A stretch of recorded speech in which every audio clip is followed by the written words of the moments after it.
everybody, today's video is about the common challenges that introverted leaders or introverts in general may face in the workplace. Because often what you'll find is workplaces are mainly set up for extroverted preferences, and you'll find that many leaders, or the bias of what the leadership strengths are more geared towards the extrovert personalities. So things like more outgoing, outspoken, very driven, very assertive.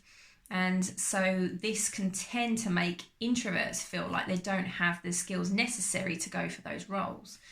Now, the reason it's important to talk about these challenges is because businesses are actually losing out on the unique strengths that introverts can bring to leadership roles. And what happens is introverts are sort of getting to the stage where they're feeling like they're not being utilised to the best of their abilities, and can start to kind of pull back a little bit and feel a little bit underconfident in themselves. Now, the first challenge is that introverted leaders can actually feel quite overwhelmed or exhausted by social interactions, by group work. And this happens quite a lot in the workplace. You have obviously group meetings. You might all get together in order to work together as a group to come up with ideas, etc. The second challenge is that introverted leaders, or just introverts in general, tend to struggle to get their voice heard in meetings. And the reason for this is because they tend to be much quieter. They like to kind of sit back and listen to everyone else's points of view and opinions before they come up with their own. And also what you tend to find in meetings is that the extroverts, or the more outspoken people, tend to dominate the conversation because they tend to think out loud rather than internally like introverts do. And introverts tend to need just a bit more time to just gather their thoughts and their opinions on things. And they can often then get interrupted when they're giving their opinion, because they might pause for a short time just to kind of think about what they want to say next. And then they may well get interrupted because it's thought that they have finished speaking, for example. And the third challenge is that introverted leaders, or introverts in general, can feel like they're very much being overlooked for promotion opportunities. And this could be that they don't sort of speak up or self-promote themselves and talk about their sort of successes as much as perhaps an extrovert might. And so the managers above them may sort of end up promoting extroverts more quickly than introverts, purely because they're more outspoken and they talk about how they've been successful at something. So in order to counteract this kind of overwhelm and exhaustion due to those social settings, what you can do is to just plan ahead in advance. So when you know that you're going to be going into a group setting or a social environment, just make sure that you have topped up your energy levels and make sure that they are fully energized. And also make sure that you've set in some time afterwards to just have that downtime, that time to yourself, rather than having back-to-back meetings, for example, because that will really drag your energy resources down, and you will then struggle with the rest of your day if that's the way that you have set your day up.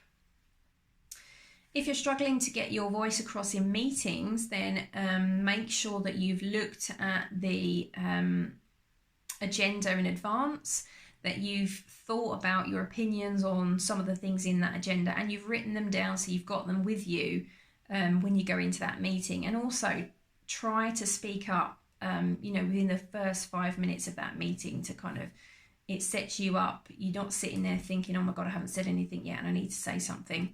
And you get seen as a contributor sort of right from the outset. And if you find that you're getting overlooked for promotion opportunities, what you should really start doing is to write down your successes. Every time that you've been successful at something, write it down. What are the skills that you've used? How were you successful? What did you contribute? And just keeping that log of your successes will help you to take ownership of those a bit more, and to talk about them a bit more, rather than sort of brushing them off and sort of saying, expecting that that's just your role and that's just what you do. It wasn't, it wasn't anything that you specifically should promote yourself over. So if you're an introverted leader, or you aspire to be an introverted leader, really think about what your strengths are. See your key kind of skills, or superpowers as I like to call them, as strengths, not weaknesses.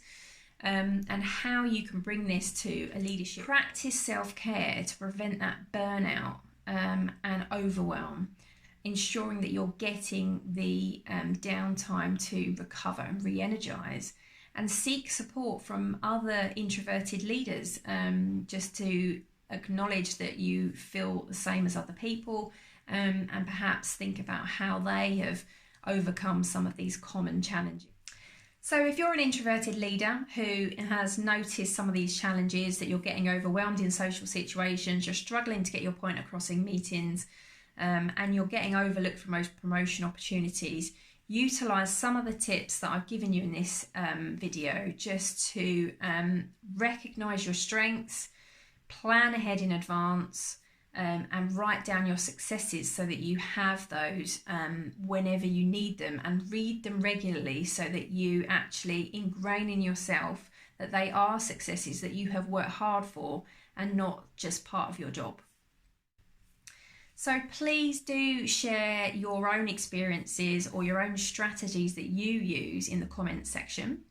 Thank you very much for listening today, and if you have found my video useful, then please do like and subscribe to my channel, because I will be adding more content on there weekly.